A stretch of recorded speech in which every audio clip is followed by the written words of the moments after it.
Você liga o jornal e assiste um monte de gente falando sobre o PIB, que o PIB caiu, que o PIB subiu, que ele foi para a esquerda, que ele foi para a direita, e você não tem ideia do que é esse tal de PIB?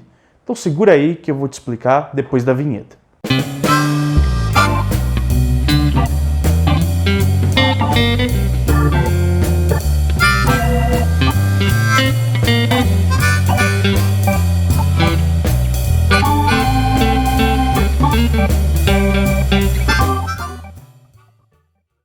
O PIB é uma sigla para Produto Interno Bruto.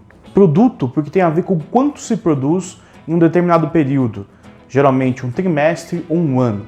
Interno porque diz respeito à produção de uma região, geralmente um país ou um estado ou até mesmo um município. Assim, não se considera no cálculo do PIB, por exemplo, o que empresas brasileiras produzem em outros países, como os Estados Unidos, por exemplo.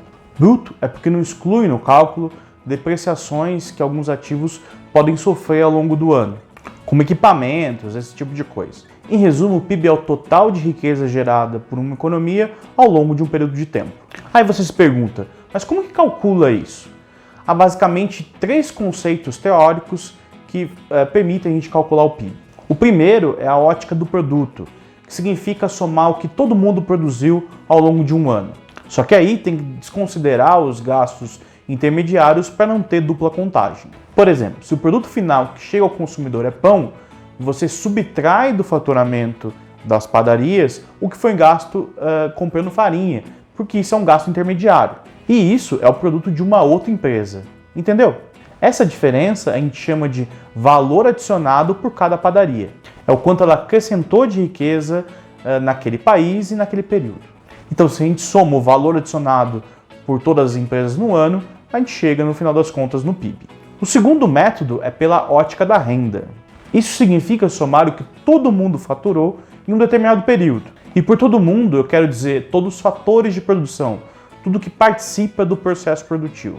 Então você soma os salários, que são a remuneração dos trabalhadores, os lucros, que são a remuneração das empresas, os impostos, que são a remuneração dos governos, e os juros, que são a remuneração dos detentores de capital, quem tem dinheiro. Por fim, o terceiro método e o mais conhecido é a ótica dos gastos. Para chegar no PIB, você soma o total consumido pelas famílias com o total gasto pelo governo, o total do consumo do governo, os investimentos privados e o saldo comercial do país, que é dado pela diferença entre as exportações e as importações. No Brasil, o que mais pesa no PIB, e para a maioria dos países do mundo, é o consumo. No Brasil, corresponde a 60% do total do PIB, seguido pelos gastos do governo e os investimentos privados. O Brasil, apesar de ter passado por uma abertura econômica forte desde o governo Collor, ainda é um país bastante fechado para o comércio exterior. E o saldo das exportações líquidas, que é essa diferença entre exportações e importações, ainda conta pouco no cálculo do PIB. Agora que você sabe o que é o PIB, vamos falar um pouco sobre a evolução recente da economia brasileira. Com a apreciação dos preços das commodities por causa do aumento da demanda chinesa e o bom momento do mercado interno, o PIB do Brasil teve bom desempenho na primeira década desse século. Mas de lá para cá as coisas não andaram muito bem, e tem muita gente chamando esta última década de década perdida. Essa não é a primeira vez que esse termo é utilizado. A gente costuma chamar os anos 80 também de década perdida por combinar um período de inflação muito alta e de crescimento muito menor, sobretudo se comparado com a década anterior, a década de 70. Dessa vez, embora a inflação esteja bem controlada, o crescimento tem ficado muito aquém de qualquer outro período que a gente tem em constatação. É tanto que, se a gente pegar do segundo trimestre de 2014 ao último de 2016, a gente foi observando sequencialmente quedas do PIB brasileiro.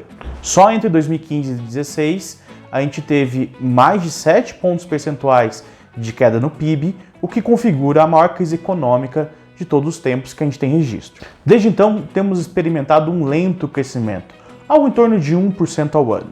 Está claro que a economia não vai dar um novo salto de crescimento, como na época do milagre econômico, por exemplo, a não ser que a gente faça a nossa lição de casa e prossiga com as agendas que destravem a produtividade brasileira. Mas isso fica para um próximo vídeo. Gostou? Você pode acompanhar os vídeos pelo canal no YouTube ou pelo Facebook. Aproveita, dá uma força, me segue no Facebook e no Instagram, vou deixar os links aqui embaixo. Um grande abraço e até mais!